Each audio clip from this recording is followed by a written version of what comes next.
Well, look who's here, former Council of Economic Advisors Chair Kevin Hassett. Kevin, we need you on the story. Thank you so much for joining us this Friday night. What do you make of this, Kevin? We just want to get viewers prepared. Wall Street pros like Bill Ackman warn of more interest rate shocks and consumer loan rates going up, citing these rapidly rising bond yields. They're blaming a massive oversupply, a quote, tsunami of treasuries. So when you see this isn't good for Bidenomics, Kevin. What do you think? Well, it's because of Bidenomics, Liz. And first, I got to say, I'm still recovering from complaining about old people in Washington. It's a little close to home, I got to say. But the fact is that Bidenomics created inflation.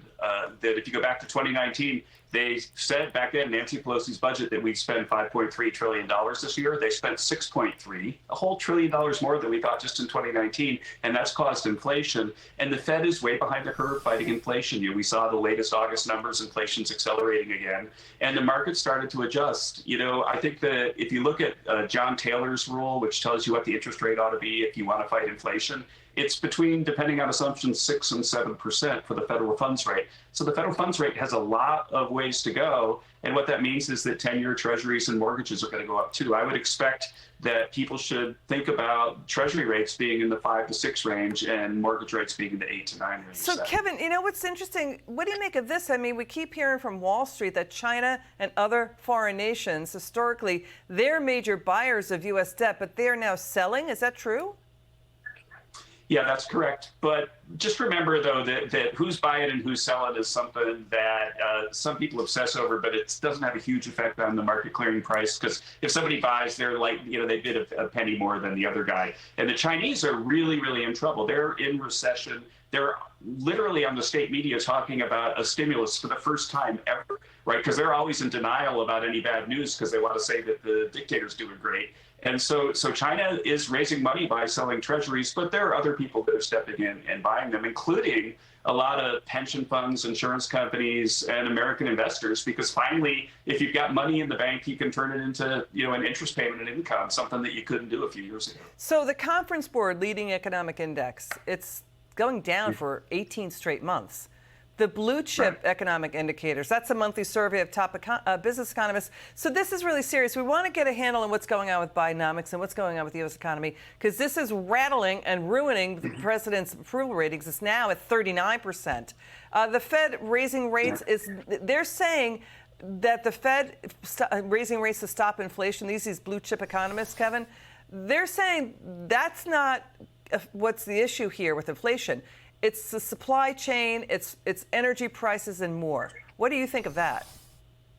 There's a point there, but I think that you and I have been talking about this ever since the Biden stimulus passed, that in the end, right, suppose they're spending $1 trillion more than we thought in 2019. Unless there's $1 trillion more supply, then prices are going to go up. And so what's happened is that the government has spent so much money that supply can't keep up with demand, and so prices have had to go up. And I think that's the headline thought for what's going on. And so until Congress's spending starts to go down, then don't expect inflation to go down much. We're living in the 1970s. And people say that Paul Volcker defeated inflation. Everybody's looking at the Fed right now to be like Paul Volcker, but it was really as much Ronald Reagan. People forget that in his first year in office, he cut government spending, non-defense spending and non-entitlements by 23%. He cut it, not relative to baseline. It went down.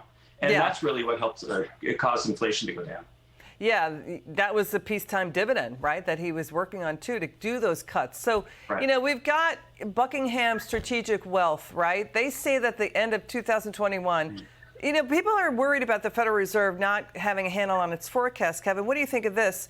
They were saying we're going to raise rates just 3 times, that the target rate would be below 1%, but the Federal Reserve raised the Fed funds rate like 7 times in 2022. And now, you know what I mean? So now we're going to see another rate hike by November, and we don't know when there could be cuts. What do you think?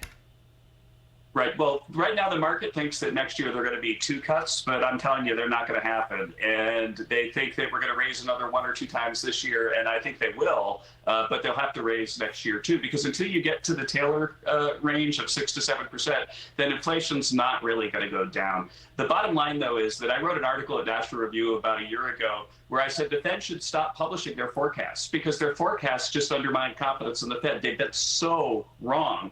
And so they talk about, well, we got to publish our forecasts because of transparency. But if you tell everybody, hey, we're going to move once next year, and then you move 5 times, what's the value of transparency? And so I think the Fed has had terrible forecasting record. The reason is that it's 500 economists and 490 of them are trained in Cambridge by Keynesians. And they just don't understand the way the world works. They don't understand supply, and they keep getting things wrong, and they'll continue to. And that's one reason why inflation's out of control right now. It's interesting. So these ivory tower academics at the Fed are just out of touch with reality. They're not living what other people are living, Kevin. Is that the point?